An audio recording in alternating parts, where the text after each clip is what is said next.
Desde Nuevo León, México, para el mundo de habla hispana, hablemos, hablemos claro y... Desde la muy noble, leal, pacífica, hermosa, heroica, asísmica por ventura de Dios, ciudad de Monterrey, Nuevo León, México, y con el gentil patrocinio de los Congales del Bienestar, que dicho sea de paso, no fueron tocados por las huestes del Mencho en los disturbios. Así es. Todos los Congales del Bienestar se reportaron sin novedad. O sea que los Congales del Bienestar son más importantes que los bancos del bienestar. Ya ves que un mínimo de 20 bancos del bienestar fueron afectados. Así es, pero los Congales no. Lo cual habla pues bien de este proyecto, ¿sí? ¿Verdad? Habría que ver si los jubilados del grupo del Mencho están yendo a los Congales del Bienestar, porque no se entiende de otra manera que no los hayan afectado. Seguramente entienden que ese es un proyecto bueno, ¿sí? Bueno, para el pueblo bueno. Para el pueblo bueno, sí. No puede haber gobierno cachondo con pueblo célibe. Eso sería terrible. Fíjate, ahora anda un concepto muy curioso. Ya ves que ahora han salido muchos términos raros, pero este se llama incel. ¿Cómo? Incel. Ah, caray. Incel es in por involuntary y cel célibe.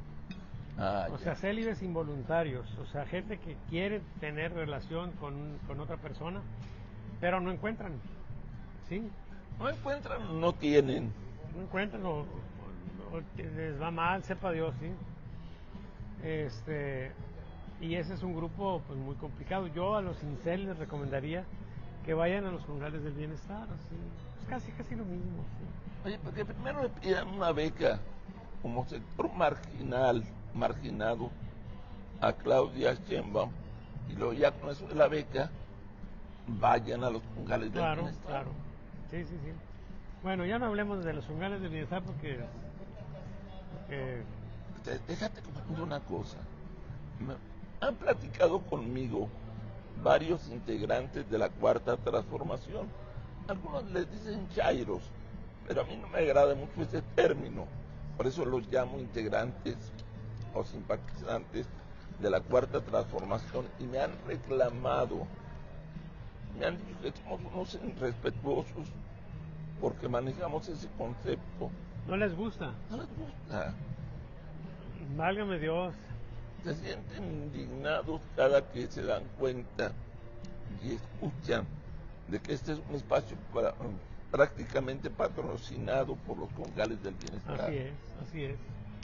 Oye, Salvador, vamos a entrar en los temas tan tremendos que el día de hoy están circulando por México. Y un tema central, y creo que tú como experto en encuestas y cosas raras, que prácticamente ya deberían de ser piezas de museo, tal vez nos puedas dar una respuesta correcta. Claudia Sheinbaum asegura que por su popularidad, porque el pueblo en la mayoría de las encuestas la coloca con una alta aprobación, eso indica que el pueblo está de acuerdo con su propuesta de ley electoral. Yo te pregunto, Salvador Borrego, y hablemos claro, ¿es posible trasladar a los actos de gobierno la popularidad? Decir, por decir algo, vamos a llevar al paredón a todos los gays, porque yo tengo una gran popularidad y soy el que quien gobierna. Vamos a retirarle a todos los empresarios sus empresas y las vamos a repartir en los ciudadanos porque yo tengo el 70 o el 80% de aprobación entre los ciudadanos. Y además de que el pueblo me lo pidió en campaña. Yo no sé qué tan cierto sea esto, porque yo no le he visto decir a Claudia y a la gente de la Cuarta Transformación: vamos a mejorar el sistema de salud porque nos lo está exigiendo un 70% de los ciudadanos. o vamos a mejorar el sistema educativo, porque hicimos una encuesta y el 80% de los ciudadanos nos lo están exigiendo. O sea, te vuelvo a preguntar, Salvador, ¿es posible trasladar eso, la popularidad, la aceptación a los actos de gobierno y justificarlo diciendo, es que eso es una decisión del pueblo bueno? ¿Eso es correcto? No, por supuesto que no. Hay que primero tomar en cuenta que hay un porcentaje de más del 50%, casi 60%, de personas que están en condición económica precaria. Unos al extremo, sí, otros no al extremo, pero pues sí, una familia que tiene ingresos de 8,500 pesos, pues hazle cuenta nada más lo que se van a gastar en transporte y te das cuenta de que se esfuma el ingreso. Entonces, esa gente recibe un apoyo económico del gobierno, ¿sí? Ya sea porque hay en la familia alguien de edad avanzada, o porque hay un estudiante, un INI, alguna persona incapacitada. Hay muchas formas de acceder a esos apoyos gubernamentales. Entonces es un alivio para ellos y son acríticos. Entonces, pero tienen muy claro que ese dinero lo reciben y piensan que nunca el gobierno había hecho por los pobres, que nunca habían tenido, pues digamos que ese tipo de atenciones para con ellos, y agradecen. Y cuando vas a una encuesta te dicen que ellos aprueban. El problema es que esa gente también, por su condición de marginalidad, participa poco en cosas políticas, y de ahí que en prácticamente todas las cosas que hemos vivido, ¿sí? Como los referéndums, ¿sí? Como las consultas, como la venta del avión, etcétera, hemos visto que el pueblo no apoya, se margina, te deja solo. Entonces, eso a lo que me lleva es a que, para empezar, la popularidad de la presidenta está inflada. En términos políticos reales, está inflada. La popularidad de Morena está inflada, ¿sí? Yo no digo que sean falsos los resultados de las encuestas. Lo que digo es que ese resultado, pasado al contexto real de la política, ¿sí?, no se corresponde ya. O sea, está menguado, está abajo. Por una parte, ¿sí? Por la otra, suponer que por tener una alta aprobación, ¿sí?, con los bemoles que ya comenté, ¿sí?, me autoriza a suponer que cualquier propuesta mía sea aceptada por la gente, es una sobresimplificación del fenómeno político, en una situación donde más que simplificación de las cosas, lo que tenemos es complejidad. Entonces, la única manera de estar seguro de que una propuesta de la presidencia tiene el aval de la población, pues es hacer otra encuesta y preguntarle eso. Y ahí vamos a tener problemas, porque nosotros vivimos, lo hemos dicho varias veces, en una condición paradójica.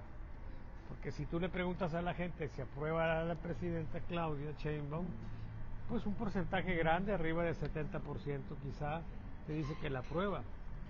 Pero si sometes a juicio de la ciudadanía el desempeño que ha tenido el gobierno en economía, en generación de empleos, en seguridad pública, en educación, etcétera, resulta que en términos generales el gobierno está reprobado. ¿Sí? Entonces, esa condición paradójica es lo que te hace pensar que no puedes andar haciendo ese tipo de deducciones. Me aprueban, entonces yo propongo eso y lo tienen que aprobar. Ahora, hay cosas que en automático, cuando haces una encuesta, la gente te va a decir que sí. Si tú le dices, oye, ¿estás de acuerdo en que se reduzca el costo del INE? Pues sí, ¿verdad? El problema aquí es que en temas complejos, y esto se va a escuchar feo, ¿sí?, desde una perspectiva populista, pero hay cosas que son complejas, que están fuera del alcance de la comprensión y buen juicio de la población general. Hay temas que son temas de expertos, ¿sí?, de especialistas en esas materias. Y esos especialistas están radicalmente en contra, lo han expresado múltiples veces, de esta reforma que pretende pues darle una condición ya de muchísima más fuerza al gobierno. Están corriendo el riesgo de hartarse, de atragantarse de poder. Nadie ha dicho esta expresión hasta ahorita, Lomas, atragantarse de poder. Exacto. Sí, pero yo creo que en las próximas semanas vamos a escuchar ahí algún editorialista hablando, ya ha pasado. De atragantarse porque lo tienen todo. Así es. Es como si aquí te pusieran platillos y todos tuyos, ¿sí? Pues ¿qué te va a pasar? Te vas a enfermar.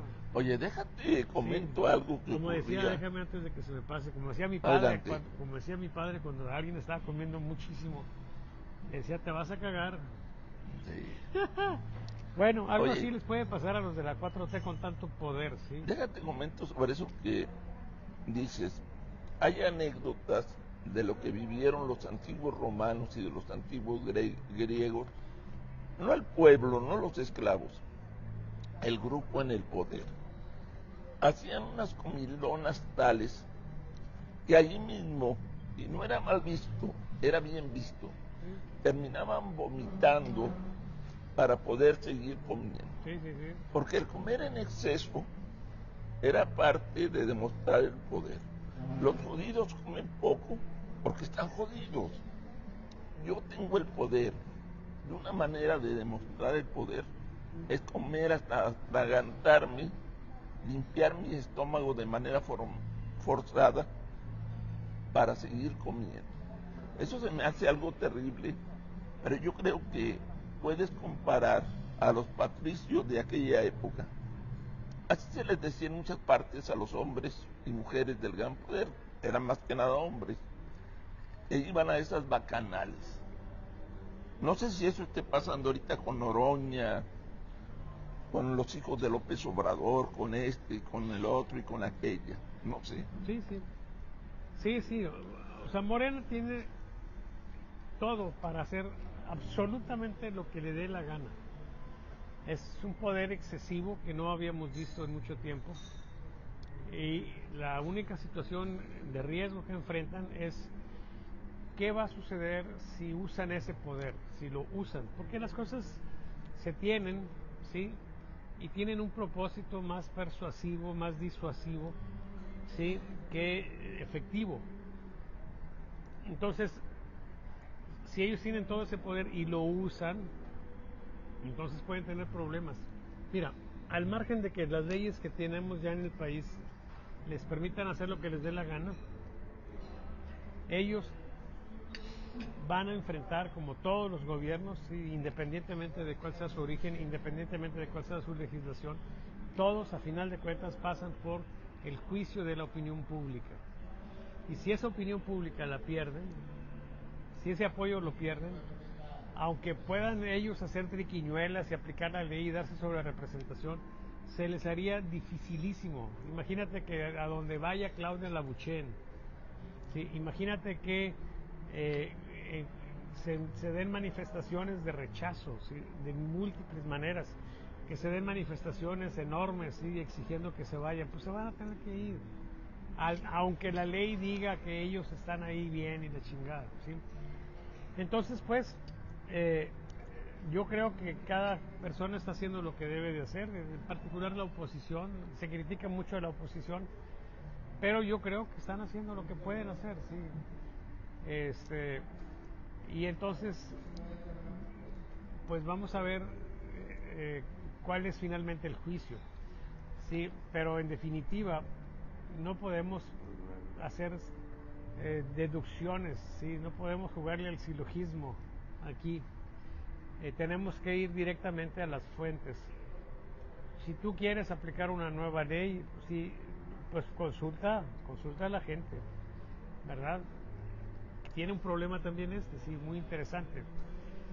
En este contexto de polarización, ¿sí? La gente pierde la razón. Exacto. La gente deja de ser juiciosa. La parte racional la encubre, la asesina. Lo único que importa en la polarización es dónde estás tú y dónde estoy yo. ¿Y a quién le parte la madre? Si estás de acuerdo con lo que yo pienso, entonces yo estoy de acuerdo contigo y te voy a apoyar. Y si estás en desacuerdo, pues no. Entonces, como la gente sabe perfectamente bien qué es lo que pretende el gobierno, cuál es la postura del gobierno, pues cualquier consulta se va a cargar en ese sentido. Pero aquí, insisto, hay temas, el tema electoral particularmente, que no es un tema de incumbencia popular en cuanto a su transformación, en cuanto a su manera de establecerse, simplemente porque no tienen los conocimientos, el juicio para hacer una buena apreciación, para hacer una buena valoración, ¿sí? Y sobre todo para orientarse de manera juiciosa en esos temas. Entonces, pues, ¿qué es lo que tenemos? Pues lo de siempre, ¿sí? Cosas absurdas que hace la gente del gobierno, con el rechazo de una sociedad que cada vez se siente más marginada, menos considerada. Esta reforma electoral que está en curso es la primera reforma electoral que se hace desde el gobierno, no desde la oposición, no para complacer a la oposición, para establecer un piso más parejo, sino para hacer el piso más cargado a favor del gobierno. En un cierto sentido es lo mismo de toda la vida, ¿sí?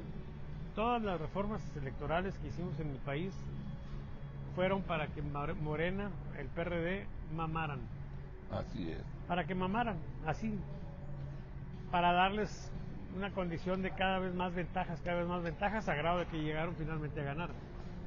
Sí, y ahora lo lógico, al haber un intercambio de actores políticos, ¿sí?, sería que esta reforma sería para que la oposición mamara, sí, pero no, esta oposición es para que Morena siga mamando. Esto usando terminología técnica, sí, jurídica, sí, ¿okay?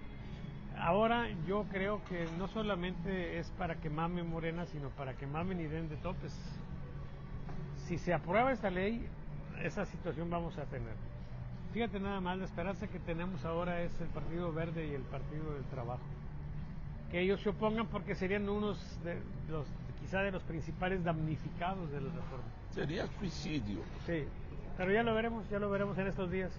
Oye, Salvador, te comentaba antes de entrar al aire, algo que me hace, no sé cómo calificarlo.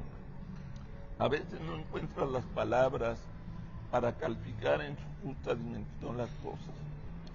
Me llegó un video donde un jilguero de la Cuarta Transformación está diciendo: miren la felicidad del pueblo mexicano, porque está por llegar nuestra presidenta Claudia Sheinbaum. Es una toma donde la gente está bailando y está brincando como si fueran monos amaestrados de circo de aquella época cuando se permitían los animales. O sea, me pareció algo muy irracional. Después, la segunda parte de ese video donde llega la presidente con a Claudia Sheinbaum, abre la ventanilla de la camioneta y empieza a recibir legajos, empieza a recibir cartitas, y toda la gente, algo increíble, gritando: Claudia, te amamos, eres la mejor presidenta. Mira, yo te comentaba antes de entrar al aire que yo hace mucho tiempo, en mi ya ida juventud, hace muchos años, fui parte del mundo del teatro. Entonces yo conozco de eso. Me pareció una farsa programada con libretos que le dieron a quienes estaban ahí para gritar: Claudia, te amamos con todo el corazón, eres la mejor presidenta de México. Y el problema es que hay gente que cree que ese amor es genuino, gente esperando desde la mañana muy temprano, desde la madrugada, no sé, pero el jilguero de la Cuarta Transformación dijo: y la gente, es tanto su amor que lleva horas esperando a nuestra querida Claudia Sheinbaum. O sea, ¿qué se pretende ¿Qué visión tienes tú sobre esto, Salvador Borrego? ¿Qué se pretende con estas imágenes que circulan profusamente en redes sociales? La mayoría de ellas es evidente que son preparadas, pagadas, etcétera. Mira, es la lucha por las narrativas, ¿sí?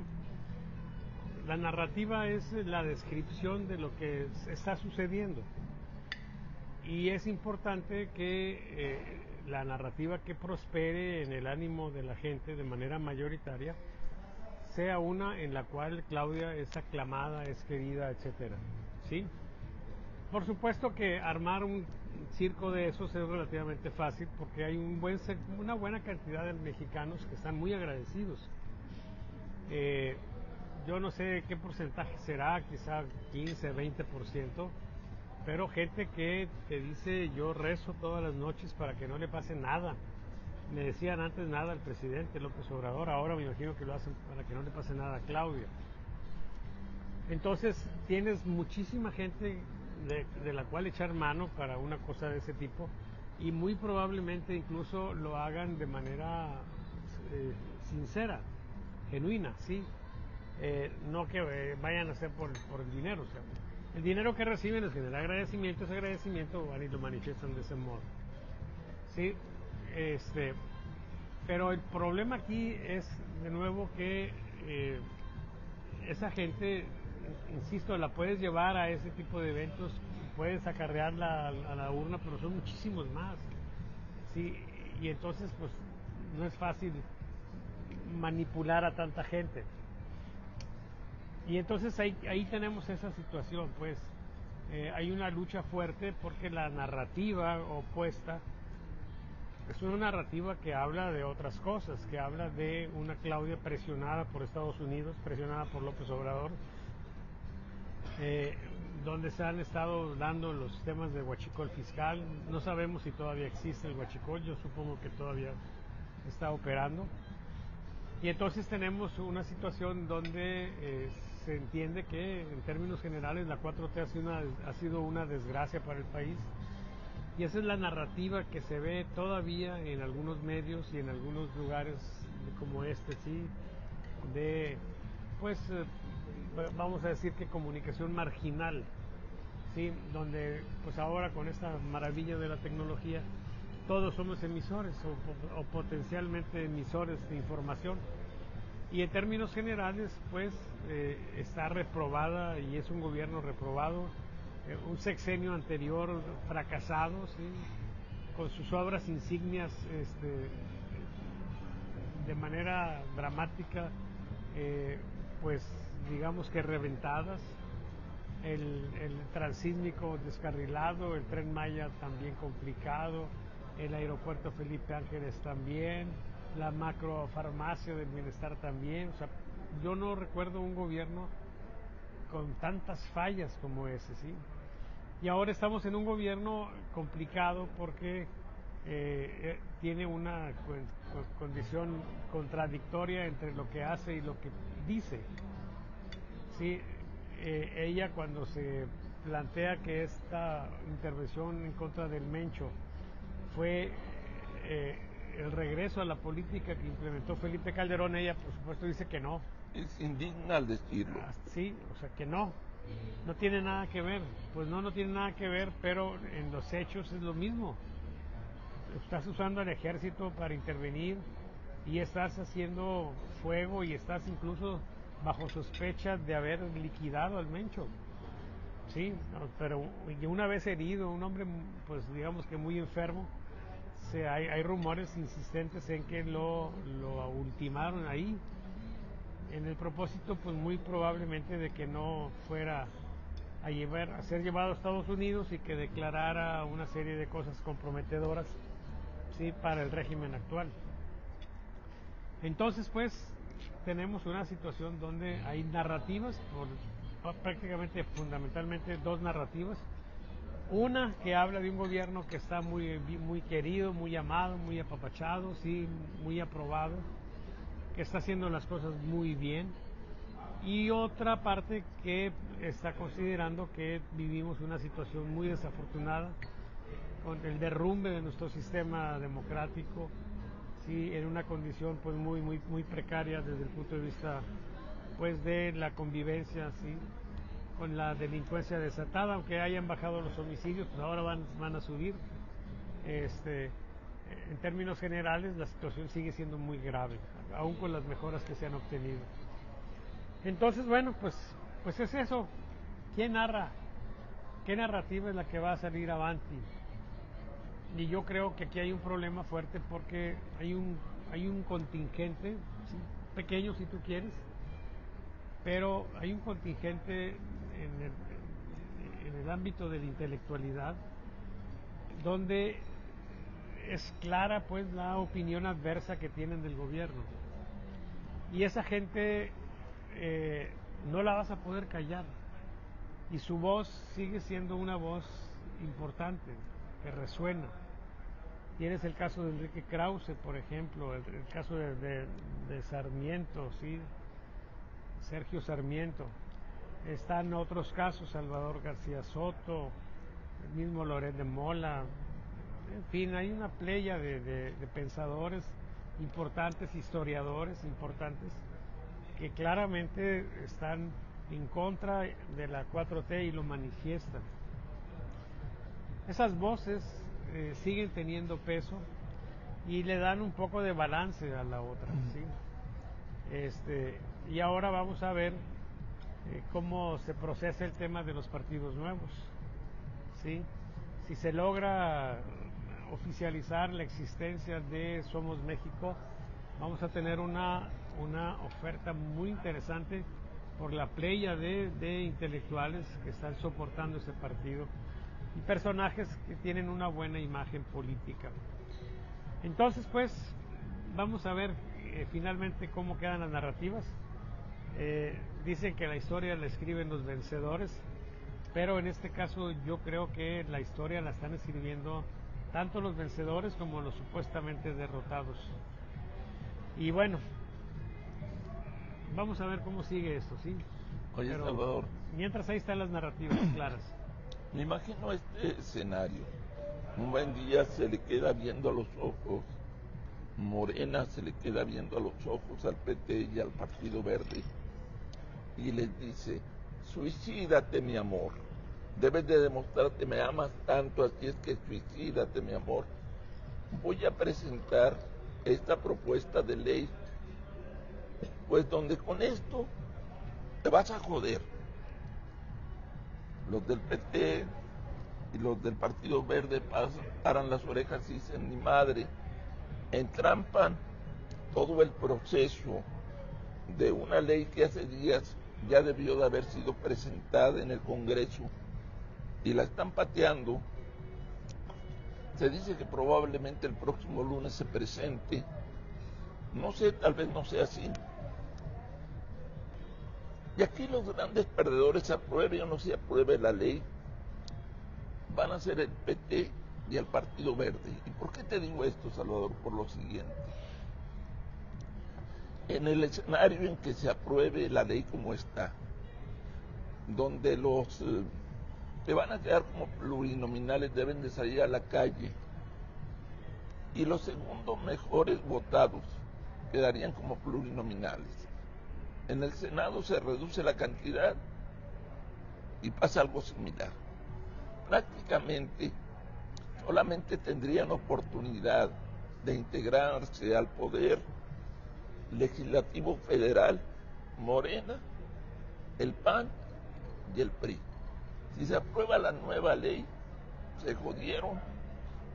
Después del 2027, el PT y el Verde. Si no se aprueba la ley en ese escenario, ya todos los jilgueros están haciendo pedazos a los integrantes del PT y del Verde, acusándoles de traidores, de carroñeros, de parásitos, y utilizando peores conceptos y calificativos de los que utiliza la oposición en contra de ellos. Mi primera pregunta para ti, Salvador, es que si tú crees o no de que se atreva el PT en este escenario y el Verde a aprobar la ley. Y en el segundo escenario, Y viene la segunda pregunta. ¿Qué irá a pasar con el PT y con el Verde? ¿Irán a quedar como víctimas o serán desaparecidos del mapa? Mira, yo tengo comunicación con gente del PT. Así es. Comunicación ocasional, sí. Pero a lo largo de estos años me queda muy claro que ellos están en una alianza, pero no a ultranza. O sea, no están sometidos. No a como dé lugar van a mantener la alianza. Ellos están claros de que eventualmente tendrán una ruptura. Y yo creo que el momento de esa ruptura es este justamente que estamos viviendo. Ya llegó. Porque aprobar la ley como está les reduciría la cantidad de diputados, la cantidad de senadores, y les reduciría también el dinero, el presupuesto. Aquí ellos deben decirle a Morena, como el chinito que lo hemos comentado varias veces, así yo mejolo, pero no mejolo le mejolal, mejolo le mejolí, ¿sí? O sea, me recuerda, por ejemplo, en 1993, aquí en Monterrey, un problema que se llamó el problema de Listeleón. Ah, ¿cómo no? Porque les decían a los maestros, mira lo que te propongo, que trabajes más años antes de tener la jubilación. Qué maravilla, ¿no? Pues cuál pinche maravilla. Si yo ya me iba a jubilar este año y ahora me vienes a decir que pues, tengo que estar 3 años más trabajando o 5 años más para que me den la jubilación. O sea, es claro que una propuesta que te perjudica, que te afecta de manera negativa, pues la digas como la digas, la plantees como la plantees, no va a ser aceptable, ¿sí? Y aquí lo único que yo pienso que podría jugar en favor de la 4T es si ellos tienen elementos de chantaje, ¿sí?, en contra del PT y del Partido Verde. Si ellos tienen ese elemento y la gente de estos partidos se siente amenazada y teme más a eso que a lo otro, pues entonces a lo mejor les doblan las manos y sale la ley, ¿sí? A mí se me antoja, por ejemplo, que en el caso del PT podrían revivir aquellas cosas que enderezaron en contra de Lupita, ¿te acuerdas? Sí, cómo no. El presupuesto de los Endis. De los Endis pueden por ahí moverse. En el caso del Partido Verde, pues no sé por dónde se podrían meter, pero yo creo que aquí la única forma es la coacción, ¿sí?, descarada, así como lo hicieron con los Yunes y así como lo hicieron con otros diputados, senadores para sacar adelante las reformas pasadas, ¿sí? Así como eso podrían ellos doblegarlos, ¿sí? O podrían ellos tener una actitud pues de mayor resistencia, ¿sí?, y quedarse como están, que se quede la ley como está. Eso sería interesante, ¿sí? Aunque habría otra opción, pero ya sería una opción más difícil, porque implicaría una especie de negociación, por lo menos con el PT y con el Verde, de modificar la ley, de descafeinarla, de mantener los elementos cruciales, pues, pero prácticamente lo que significaría es que la ley como está ahorita planteada no pase, ¿sí? Y entonces, bueno, vamos a ver qué sucede.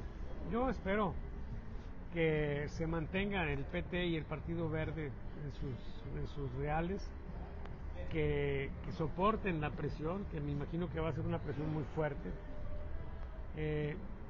Yo me encuentro a Beto Canalla, por ejemplo, cuando de repente y le planteo en momentos que ha tenido en el pasado de gran presión, y pues él lo que te dice, pues nosotros hemos vivido así toda la vida, ¿sí?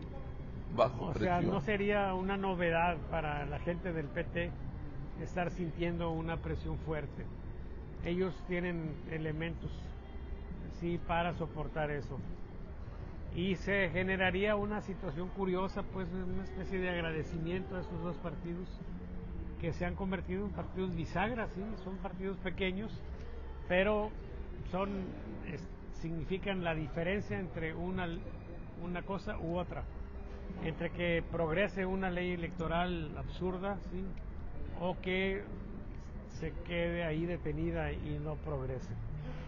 Entonces, bueno, pues ahí vamos a ver, estamos viendo qué deciden esos dos partidos. Si a mí me preguntaras por hacer una apuesta, yo apostaría que yo creo que lo más probable que suceda es que los doblen y que la ley salga adelante. ¿Sí? ¿Los doblen de qué manera? Pues no sé.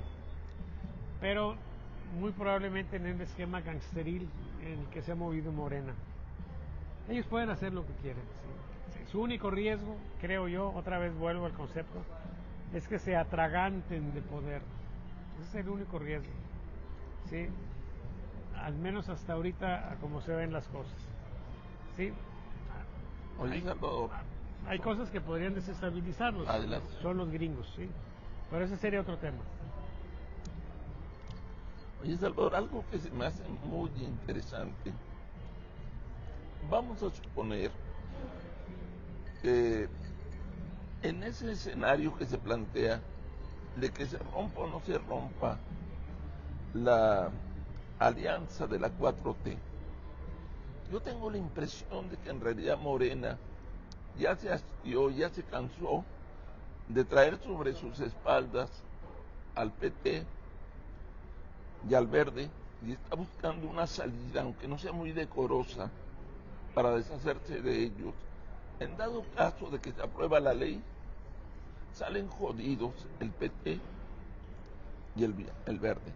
En caso de que no se apruebe la ley, ya te comentaba que todos los guerreros de la cuarta transformación se están yendo en contra del PT y del Verde y los están desgastando en la base social que los sostenía, que era el obradorismo y ahora el claudismo. ¿No será que el sistema ya se hartó de ellos, primero? Y segundo, hay 4 partidos que pueden surgir a partir de junio, si es que no hay alguna situación malévola en el INE. Y te comento lo siguiente, que 3 de los 4 partidos tienen aroma de cuarta transformación. Y déjame leerte los nombres para no equivocarme. Viva la democracia de Edgar Garza, gente muy cercana a Andrés Manuel López Obrador. Él fue el que estuvo moviendo aquello que de la no revocación de mandato, que nos decían que era la revocación de mandato. El famoso partido o propuesta de partido que tenía las siglas de Claudia Sheinbaum, CSP, y que lo obligaron por las críticas a cambiar sus siglas por el partido Paz, con Z, y el partido político que tendría sus raíces en Nuevo León, que precisamente se llama México Tiene Vida, así se llamaría ya como partido, y que lo relacionan mucho con Marcelo Ebrard. Y ese señalamiento, ese secreto a voces lo publicó Acosta Naranjo, Guadalupe Acosta Naranjo, líder de Somos México. La pregunta es, ¿no se hartaría ya de esos partidos del Verde y de el PT, Morena, y decidirían buscar otros amores, generando esos nuevos partidos para que todo el obradorismo, que ya no quepa en el claudismo, brinque esos partidos? En el 2027 no pueden ir en alianza, pero ¿qué tal si los hacen sobrevivir y se van en el 2030 a una alianza como sustitutos del Verde y del PT, a una alianza con Morena? Y aquí lo interesante es saber qué papel jugarán el Verde y el PT, si actuarán como novias despechadas o cómo jugarán su papel. Mira, yo lo que he escuchado por gente de los propios partidos esos pequeños es que el trato que les da a la gente de los líderes de Morena es un trato despótico. Ya es costumbre para los de Morena. Les ordenan votar, les dicen cuál es la orientación del voto en cada una de las propuestas. ¿Te refieres al PT y al Verde? Así es, pero ni siquiera se toman la molestia, les tienen la cortesía de platicar sobre el tema, de explicarles, mira, estamos pensando esto, por esto y esto otro, sí, yo creo que conviene que nos vayamos por este lado, sí. No, simplemente les dan órdenes, dicen, esto es así. Entonces, sí, ellos me imagino que han de estar viendo que pues son unas rémoras, ¿sí? Que son un lastre para ellos y que sería interesante no tenerlos ahí cargados, ¿sí? Ahí como chinches pegados. Sí. El problema es que los necesitan. Sí. Los votos de ellos los necesitan ahí y de ahí está el gran problemón. Entonces vamos a ver cómo sucede, te digo, insisto, sí, la única forma es la coacción, el chantaje, pues, y vamos a ver si lo pueden aplicar, si lo pueden hacer. Y bueno, yo creo que esto puede incluso rebasar los ámbitos de las discusiones. No quisiera que sucediera, pero es claro que de repente podríamos empezar a tener también muertos en estas cosas, ¿sí? En las disputas políticas que se traduzcan en asesinatos, en amenazas cumplidas, no sé, o sea, estamos entrando a un tema, a un terreno muy farragoso, muy complicado, ¿sí? Morena tiene todo, con esta nueva ley tendría absolutamente todo, tendría todo para durar 70, 100 años en el poder, ¿sí?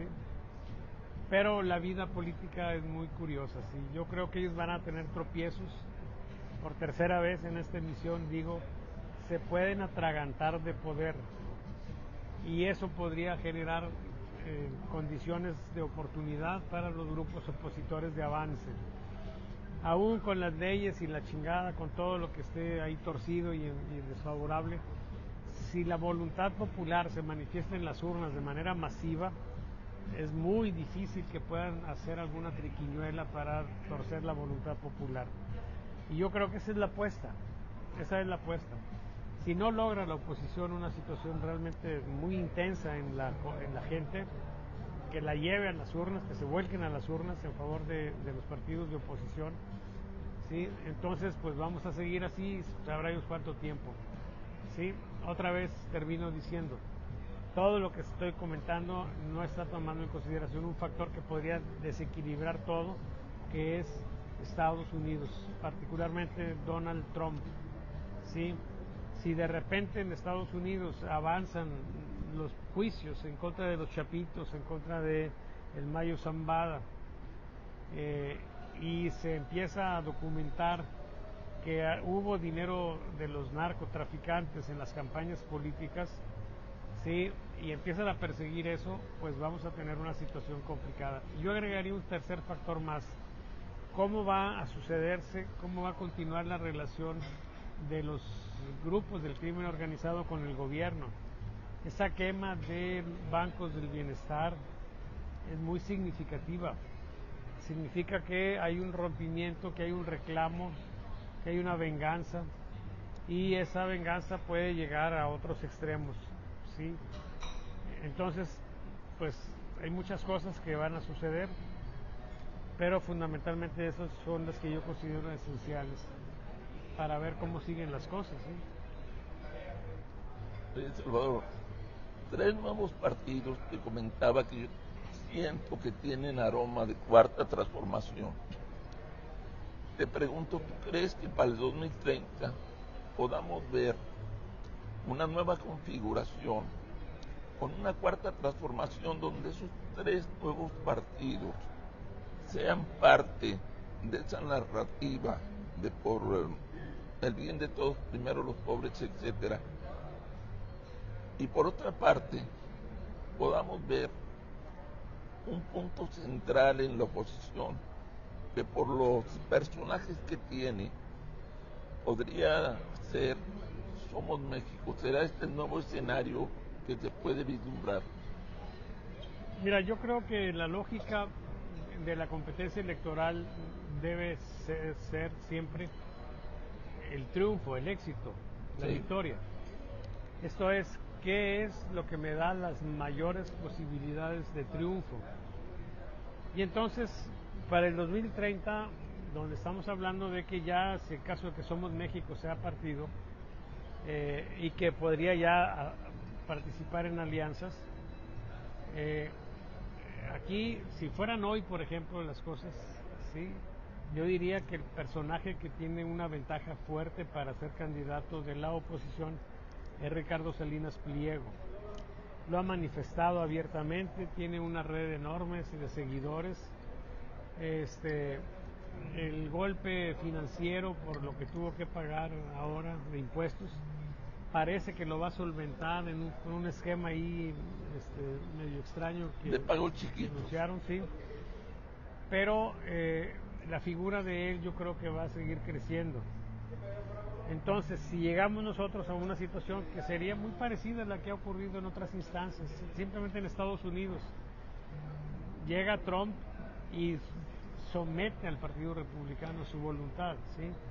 Aquí podríamos estar en un fenómeno también en el que una persona, como Ricardo Salinas Pliego, tenga el apoyo, tenga la fuerza, ¿sí?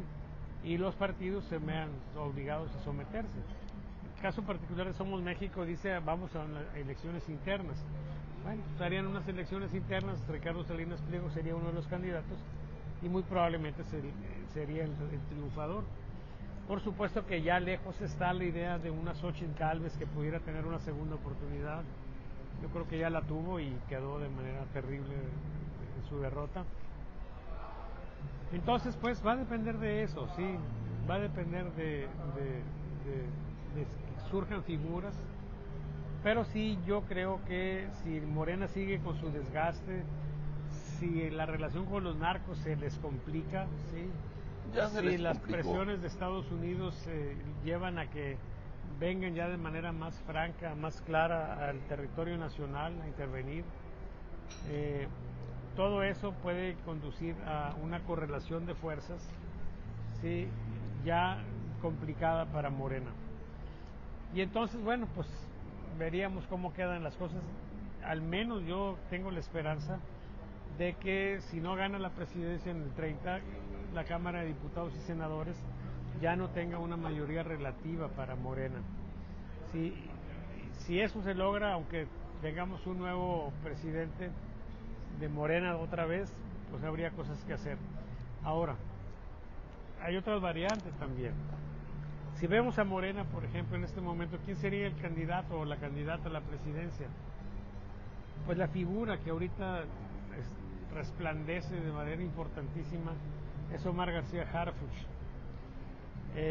Omar García Harfuch da la impresión de ser una persona sensata.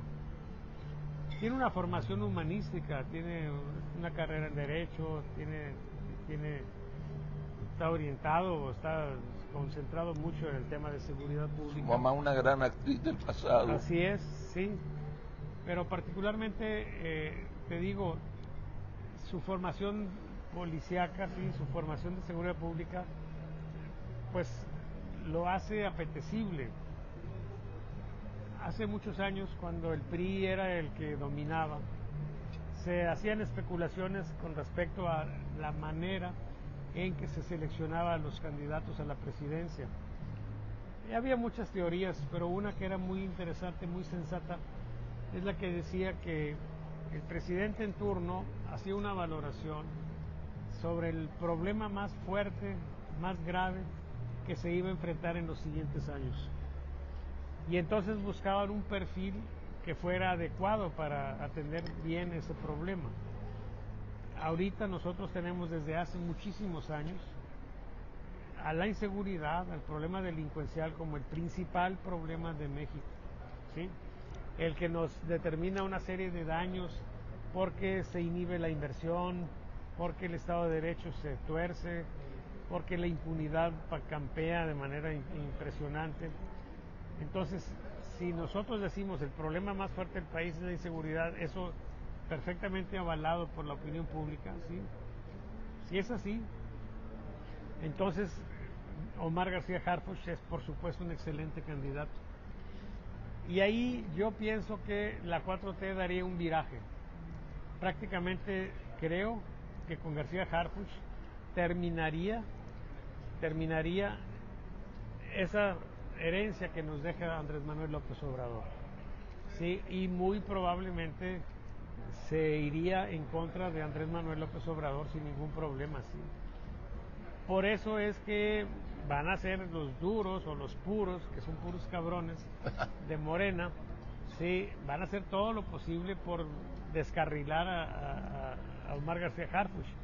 Es algo terrible, porque imagínate, faltan 5 años para la elección. Soportar 5 años los golpeteos no va a ser nada fácil. Ya trataron de matarlo, claro, puede ser que vuelvan a intentar asesinarlo.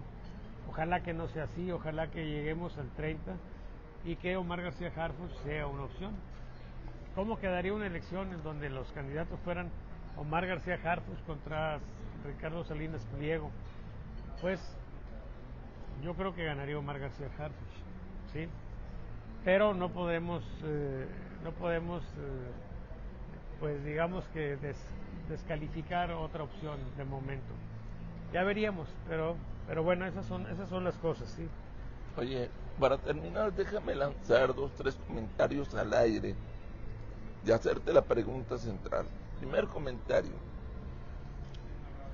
Me llegó una imagen que me llamó mucho la atención, donde más que la capacidad, se resalta lo que se dice la belleza de Omar García Harfuch. Una toalla en la Ciudad de México. Ya ves que allá hay azoteas muy elevadas. Allí está una toalla con el cuerpo y el rostro de Omar García Harfuch, delineando lo que viene siendo un corazón.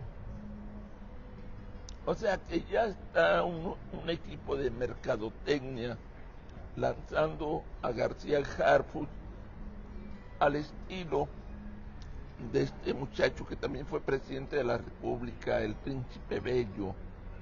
¿Cómo se llamaba? Enrique Peña Nieto. Enrique Peña Nieto. Esa es la idea que traen algunos propagandistas de decir esto es lo más bello que le puede pasar a México. Segundo comentario al aire es que tuve información de que ya les están apretando también a los del PRI, a los del PAN y a los de MC diciéndoles, ok, voten en contra. Nada más que nosotros tenemos expedientes y tenemos carpetas en su contra y ahí les va la primer señal adelantada, donde de manera totalmente alegal, alegal quiere decir, para que si alguno de ustedes no lo sepa, fuera del terreno de la legalidad, es algo que permite el poder. El caso de Cabeza de Vaca, gobernador de Tamaulipas, donde la Suprema Corte le canceló un amparo por un caso de la venta de una propiedad. Vamos, es el juicio más llevado, el caso más juzgado de toda la historia de México. No sé cuántas veces ya lo han juzgado y otra vez lo van a juzgar. Ahorita Cabeza de Vaca ya es el prófugo de la justicia. Y fue una señal que le enviaron al PRI, al PAN y a MC de lo que pueda pasar. Pues, no sé si se vayan o no a doblar algunos priistas y algunos MCistas y algunos panistas, y esa sea la jugada, poquito de aquí, poquito de acá, y hacemos el bonche para aprobar la ley que supuestamente va a llegar este lunes, iniciando marzo, precisamente al Poder Legislativo Federal, porque ellos tienen un grave problema, los de la Cuarta Transformación, los tiempos. Si no se aprueba en estos meses, ya no se va a poder aprobar, porque la ley es muy clara decir que ninguna modificación a la ley va a proceder, creo que un año antes, como mínimo debe de hacerse, sobre la elección. Y la pregunta central, Salvador Borrego, si quieres tocar alguno de los puntos que comenté. Pero la pregunta central, después de la guerra de lodo y excremento que se dio en Nuevo León, ¿cómo estarán quedando las cosas? Donde implicaron a Baltasar Martínez, dirigente de MC, en un caso de extorsión donde también va el gobernador, el debate también de corrupción entre Colosio y el alcalde de Monterrey, se están tirándose excremento todos contra todos. ¿De qué manera afectará esto en la sociedad rumbo al 2027? ¿Habrá damnificados, muertos políticos? ¿Qué es lo que habrá, Salvador? Por supuesto. Y lamentablemente no nada más muertos políticos, sino también muertos, en el sentido estricto de la palabra. Los enfrentamientos que estamos viviendo en Monterrey pues son muy claros.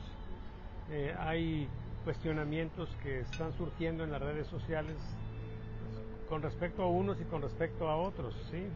Nadie se salva. Nadie se salva, ¿sí? Y eso anula en cierto modo los efectos. Pero es claro que si algo ha dejado claro a este gobierno es que no se detiene Le vale madre en su propósito de intimidar. O sea, la coacción es el recurso favorito de ellos como instrumento de poder, ¿sí? Y en el esquema que tienen, que viven, ¿sí?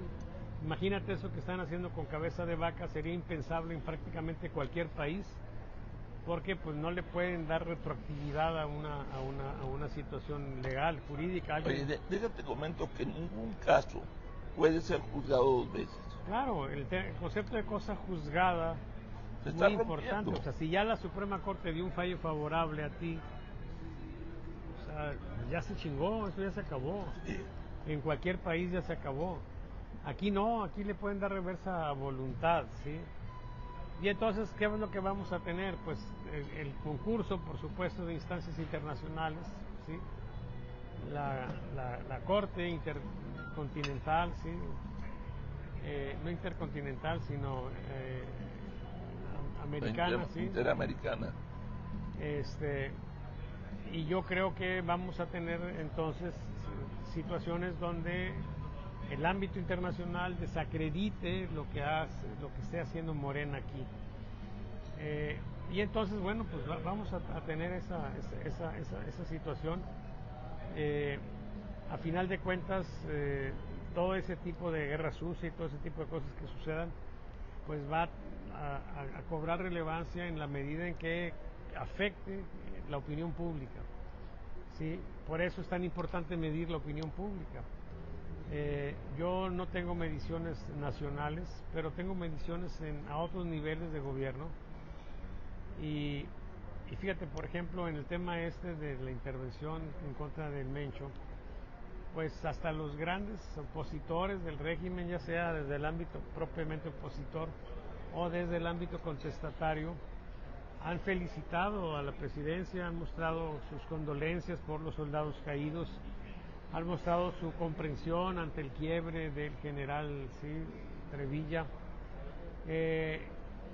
Y uno esperaría, y la lógica diría que finalmente la presidenta hizo algo muy bueno y que debe tener una correlación en el tema de su popularidad o de la aprobación a su gestión. Yo esperaba en las mediciones que tengo por ahí que la presidenta brincara, ¿sí? Que tuviera lo que llamamos alertas positivas o advertencias positivas. Quiere decir esto, valores más allá de lo normal, ¿sí? Hacia arriba. Pero sucedió lo contrario también. O sea, la presidenta no se fortaleció por lo que aconteció, se debilitó. ¿Será así a nivel nacional? Pues, buena pregunta. Puede ser que sí, puede ser que no, pero es probable que sí, es más probable que sí, porque finalmente hay una correlación, sí, y hay un concepto que en términos generales se aplica, que es lo de la extrapolaridad. O sea, resultados en un municipio o en un estado se pueden extrapolar y decir que son válidos a nivel nacional. Aquí por lo menos tenemos la sospecha de que así sería. ¿sí? Y entonces tenemos una situación interesante porque pues significa que Morena no las trae todas consigo. Significa que tal vez la población se sintió que estaba de acuerdo con los abrazos no balazos y ve que la presidenta de pronto empieza a hacer justamente lo que hacía Felipe Calderón, y pudiera hacer que un sector se sienta decepcionado dentro de Morena en ese sentido, que les duela y que reaccionen de ese modo ante la presión de Estados Unidos que obliga a la presidenta a hacer ese tipo de intervenciones en contra del narco.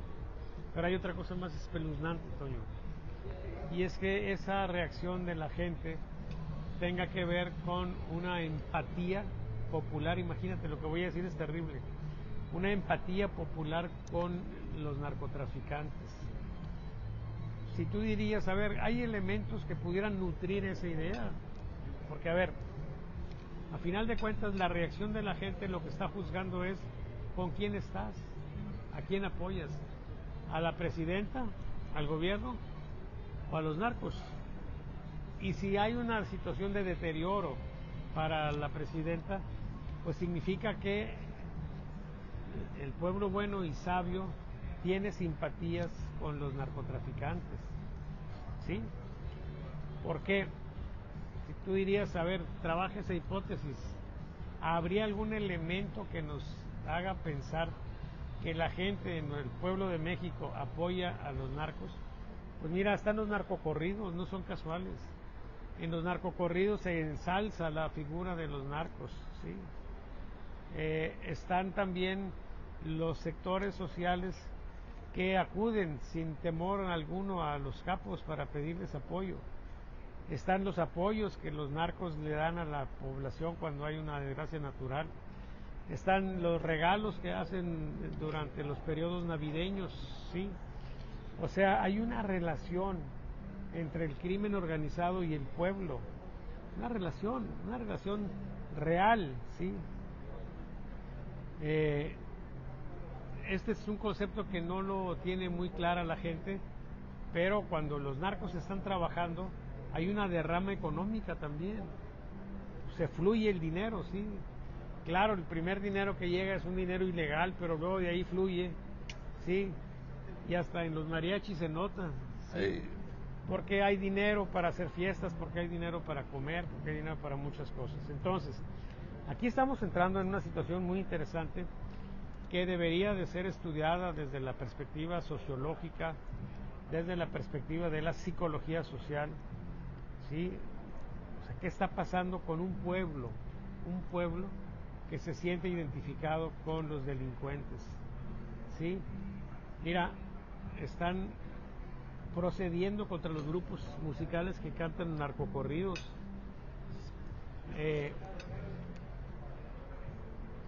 Pero el daño ya está hecho.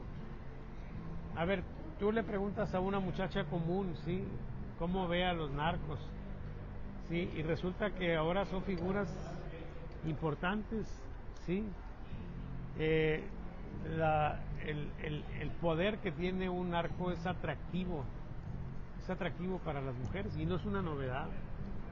Aquí en Monterrey tuvimos a un delincuente muy famoso. ¿Cómo se llamaba? Tenía un apodo. Era un hombre atractivo, sí, físicamente guapo. ¿Cómo se llamaba ese? Fue muy famoso. Bueno, a lo que voy es a que estaba aquí en el penal de Topo Chico y había mujeres que no lo conocían y que iban a la visita conyugal con él. ¿Sí? ¿Cómo se llamaba ese cuate? Era muy famoso. Fue asesinado, después de que lo liberaron, fue asesinado allá por mi pueblo, por San Miguel de Camargo. Ahorita a lo mejor algunos de mis amigos que nos están viendo se acuerdan, tenía un apodo, decían el no sé qué. Bueno, entonces, ahorita tenemos la figura de los narcos como una figura atractiva. Y entonces estamos en un problema más serio de lo que se podría pensar. Porque imagínate, en El Salvador, por ejemplo, Nayib Bukele ha establecido un sistema férreo en contra de las pandillas y en contra de la delincuencia, que le ha llevado a tener más de 1000 días sin un solo asesinato, haciendo uso pues de la fuerza muy violento, sí, en contra de las pandillas. Muy seguido en las entrevistas Nayib Bukele se refiere al Leviatán. El Leviatán es ese monstruo de la Biblia hebrea que tenía un gran poder, sí, a condición de que estableciera el orden, la paz en la población. ¿Sí? El Leviatán viene siendo el gobierno, y lo dice una y otra vez Nayib Bukele: no hay un grupo delincuencial más poderoso que un gobierno. Entonces, si no se combate el crimen organizado, dice Nayib Bukele, es porque no hay voluntad de hacerlo, es porque hay complicidad ahí, ¿sí? Entonces, pues el problema aquí es que, imagínate que aquí proceda, y a diferencia de lo que sucede en Salvador, que hay una popularidad pero impresionante que tiene Nayib Bukele, a grado de que se religió de manera muy holgada, ¿sí? Pero imagínate que aquí intervengan contra el narco y que lo aplaste el gobierno al narco, ¿sí? Y el presidente pague en popularidad, porque la gente se conmueva con los narcos, con los malandros. Entonces sí tenemos un problema mucho más fuerte, que nos habla de la descomposición social que tenemos en México. Mira, nada más te voy a dar un dato para complementar esto que te estoy diciendo, que es realmente muy grave. Tampoco han tocado este tema, pero nosotros debemos de, voy a dar un concepto nuevo, a ver si lo agarran por ahí. Tenemos una narcosociedad, ¿sí? Una narcosociedad, y eso va a estar bien cabrón arreglar, ¿sí? Entonces, aquí en García ocurrió, tú conoces García muy bien. Hace algunos años, estoy hablando de los años aquellos en los que estaba la delincuencia muy fuerte, el 10, 11, ¿sí? Que llegaron a una casa unos muchachos y le preguntan a la señora por Juan. Oiga, señora, ¿dónde está su hijo, Juanito? Y la señora les dice: no está, anda sicariando. Anda sicariando. Trabajando. Regresa como a tal hora. Imagínate, sicariando. O sea, ¿qué significa que la mamá, de manera tan natural, diga: mi hijo anda matando gente? Sí. Es más, hasta le queda su lonche para después de... Anda matando Sí. gente, mi hijo. Y me vale madre. Sí. Él me trae dinero, nosotros comemos ahora toda madre, vivimos gracias a los ingresos que trae mi hijo, ¿sí? Y no me avergüenza, y mucho menos intervengo para tratar de evitar que él sea un sicario. Bueno, ahí está la descomposición social. Hay más datos: bandas delincuenciales que secuestran y que son familia. Los jóvenes son los que intervienen violentamente para capturar a una persona y llevarla. Las mujeres son las que se encargan de tenerlo ahí, de custodiarlo, de darle de comer, etcétera, ¿sí? Otros se encargan de cobrar la recompensa. Entonces tenemos una narcosociedad, ¿sí? Y entonces ese es un problemón terrible, ¿sí? Yo no sé cómo lo vamos a solventar, ¿sí? Pero sí se antoja, pues, una situación de la mayor gravedad. De la mayor gravedad, ¿por qué? Pues porque eso te va a dar idea de que si tú eliminas a los líderes que tienes, aunque hay una reposición natural, aunque se dé a veces de manera violenta, pues vamos a seguir con el mismo esquema, ¿sí? Porque va a haber un soporte social para ello, ¿sí? Porque va a haber gente que desee participar ahí, ¿sí? Y bueno, yo nada más cierro diciéndote que en esa relación social que se ve, pues hay, aparte de esas ayudas y todas las cosas que suceden. Mira, te voy a platicar un caso en Vallehermoso, Tamaulipas, ¿sí? Fíjate además hasta dónde hemos llegado. Una señora va y busca al capo, y ya la recibe el capo, ¿no? El jefe de plaza, y se va y le dice que tiene un esposo, su marido, que la golpea, y que ella va ahí a pedirle apoyo, a ver en qué le puede ayudar. Y entonces el capo le habla a uno de sus lugartenientes Y le dice, mira, la señora te va a indicar dónde vive, sí, el esposo es fulano de tal, sí, habla con él para que ya no la maltrate. No, pues van con el pelado, le pone una pinche tableada de la chingada y le dicen, vuelves a tocar a tu señora, cabrón, la vuelves a maltratar y ya no va a ser una tableada, te vas a morir. Se transformó el marido en un hombre bueno. Sí, bueno, a estos extremos en el contexto social estamos llegando, ¿sí? Tú platicas con la gente en zonas donde hay mucha presencia criminal y les preguntas, sobre todo a las personas que tienen exposición pública, ¿sí?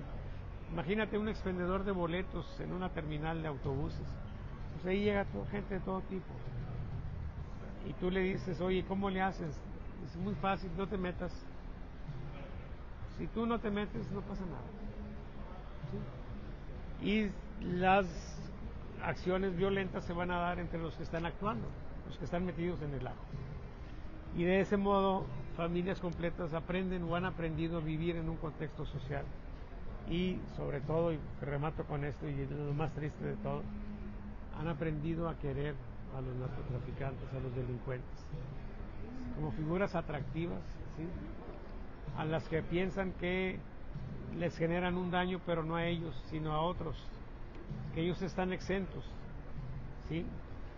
Y ya para cuando se den cuenta de que no están exentos, ya va a ser muy, muy tarde. Salvador, para terminar por mi parte, déjame algún paralelo comparativo. Cuando decimos dónde radica la fortaleza de la cuarta transformación, del obradorato y del claudismo, del dinero que reparte sobre todo entre los grupos más necesitados. Si nos preguntamos dónde radica el apoyo hacia los grupos delincuenciales, es algo similar. Es la viejita que va a pedirle apoyo al narco porque murió su esposo y no tiene dinero para enterrarlo. Es similar porque imagínate la familia que va con el jefe narco y le dice, mi esposo se está muriendo y no tenemos para comprarle medicina ni hospitalizarlo. ¿Y qué dice? Le habla uno de sus lugartenientes, llévamelo a todo el hospital y que me le compren las medicinas, que me lo atiendan bien. Pueblos pequeños que no reciben suficientes recursos económicos y que aparte de ello, pues no pueden cobrar predial suficiente para las necesidades. Tengo información de que hay pueblos en diferentes estados donde van con el jefe de los narcos y le dicen, oye, no tengo para completar la nómina de este mes. O sabes que hay 3 baches que están de la chingada. Arreglen eso. ¿Tú crees que no se van a ganar sino el amor del pueblo, de ese pueblo jodido, sino el agradecimiento? Es una lucha similar. Yo te doy para ganarme tu amor, le dice el gobierno, y se lo gana. Y el narco le dice lo mismo. O sea, van a enfrentarse fuerzas similares y ahí está lo cabrón. Y nosotros, la supuesta clase media, somos los que quedamos a nivel de sándwich en toda esta lucha que se está dando. Bueno, por hoy, si no tienes algo más que agregar, Salvador Borrego, te agradezco. Vamos a leerlos. Sí, vamos a leer los comentarios, a ver qué nos dicen. A ver qué nos dice la raza. Entonces, ¿cuáles fueron los conceptos nuevos que manejamos hoy? La de... que se está... ¿Cómo se dijiste? Que se está... se me fue la idea, que se está congestionando del estómago. Que se atragante de poder. Así es. Morena. Y déjame leer este comentario antes de pasar a los tuyos.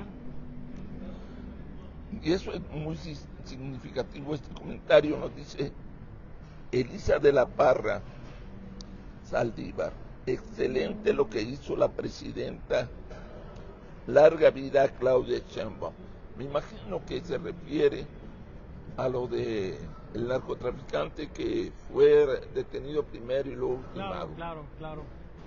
Oye, ¿sí se conectó la raza? Algunas personas, bueno, Jesús Andrés Miranda nos está viendo, sí. Saludos, señores, buenos días, nos dice él, sí, Jesús Andrés Miranda. orgasmo verlos. Ahí, güey. Besos hartos al señor Antonio Lomas. Esas son palabras mayores. O sea, dice que es un placer casi orgásmico vernos. Esas son palabras mayores. Bueno, muy bien, está bien. ¿Qué debemos decir? ¿Gracias? Gracias. Bueno, gracias. Fundación Daniel Hernández nos está viendo y nos dice: saludos a dos grandes ciudadanos del norte de México. Muchas ¿Será gracias. por la edad eso de grandes? Jesús Andrés Miranda Barajas nos dice: algo percibe la 4T, don Salvador. De ahí su propuesta de controlar las elecciones, por supuesto, algo temen, sí. Armando Rodríguez nos está viendo, le mando un abrazo y nos dice: saludos, compañeros. Morombo Smith también nos está viendo. Fundación Daniel Ortega dice: a Epigmenio lo acaban de insultar en la calle gritándole ladrón y traidor. A Epigmenio Ibarra. Yo tengo información de que le agarraron las nalgas, sí. Habría que verificar. Por eso van a andar feliz con una sonrisota de oreja a oreja. Sí. Manuel Moctezuma, músico excelso, le mando un abrazo. Nos dice Jesús Andrés Miranda también: seguro lo de Somos México, don Salvador, con Acosta Naranjo como abanderado. Pues no hay seguridad, puede ser que cometan la felonía de quitarles de no. Oye, pero deja una aclaración. Sí. No va a poder ir como abanderado por una razón. Está como dirigente del partido. Sí, como dirigente. Y nadie que sea dirigente va a ser candidato. En Somos MX o Somos México puede ser abanderado o candidato. Adelante. Sí. Venancio Ruiz Rodríguez nos dice: saludos, amigos Salvador y Antonio, Dios les bendice, muchas gracias. Jorge Gutiérrez nos está viendo. Jorge Gutiérrez. Jesús Andrés Miranda dice: el dinero del narco se nota en tanto edificio solos. Sí, claro, es una de las formas en que se blanquea el dinero. Margarita de la Mora, saludos, y a ver si lo puedo volver a ver el video. Ya les vi al último. Muy bien, Margarita, te mandamos un beso. Bueno, eso es lo que tenemos hoy de comentarios. Oye, sí. En mis destrampes conyugales, y voy a decir algo muy serio, muy íntimo. Todavía estamos al aire. Sí, no importa. A ver. Cuando yo era joven, me refiero hace no mucho tiempo, hace unos 6, 7 años, me gustaba ir a un lugar, a un motel, precios muy baratos, una comida excelente. Un amigo que conoce temas de seguridad y que precisamente trabajaba entre los ministeriales me dijo: no vuelvas a ir a ese hotel, el motel que está rumbo a García. Ustedes se han de imaginar a qué motel me refiero. Allí es un lavadero del narco protegido. Y después me enteré de que en un lugar con el mismo nombre y con la misma estructura, en Coahuila, en Saltillo, se había dado una tragedia. O sea, hay muchos moteles, hoteles, restaurantes, muchos espacios de gobierno que son lavaderos y que desgraciadamente existen también en Nuevo León. Ahí la dejo, te agradezco, Salvador, y a ustedes también que nos están viendo y escuchando. Ya la invitación para el martes. El próximo martes, compañero, como cada martes, tendremos nuestra mesa grillera, sí, aquí en el Gran Invernadero. A las 10 de la mañana llegamos para desayunar y a las 11:30 empieza una transmisión así como esta, a través pues de Facebook, igual que aquí, sí. A las 11:30 más o menos empieza esa transmisión. Es una mesa abierta, todos están invitados, sí. No sabemos nunca quiénes van a llegar, a veces llegan unos, a veces llegan otros. Últimamente ha estado viniendo la gente de Somos México, creo que van a venir la próxima semana. Yo tengo invitado a Guadalupe Acosta Naranjo, sí, ojalá que un día que venga se dé tipito para venir a la mesa grillera. Y bueno, se está convirtiendo en un foro la mesa grillera. Así es. Donde viene gente del sector político. Ya estuvo aquí el presidente del Consejo Estatal de Morena. Así es, sí. Y eventualmente va a llegar gente de otros partidos, sí. Entonces, pues, yo espero que que si alguno nos está viendo, le interesa la política y tiene tiempo, pues que venga a la mesa grillera, ¿sí? La va a pasar bien. Una mesa democrática, los temas los definimos entre los que llegamos ahí para ver qué vamos a abordar. Y nos interesa la pluralidad, que se pueda comentar de manera tranquila. A veces no tan tranquila. A veces no tan tranquila, porque pues, algunos temas son espinosos y hay gente que se siente pues un poco afectada. Oye, pero contrario a algunas críticas que he recibido de que por qué no se acelera, de que ya estamos viejitos, que nos puede dar un paro cardíaco, pues eso también le da sabor a una mesa grillera. Sí, claro. En ocasiones sin rebasar límites, pero sí ponerle sabor al caldo. Claro. Muy bien. Bueno, pues ya está. Como yo digo, muchas gracias. Sigamos hablando claro. Hasta la próxima. Hasta luego, compañeros.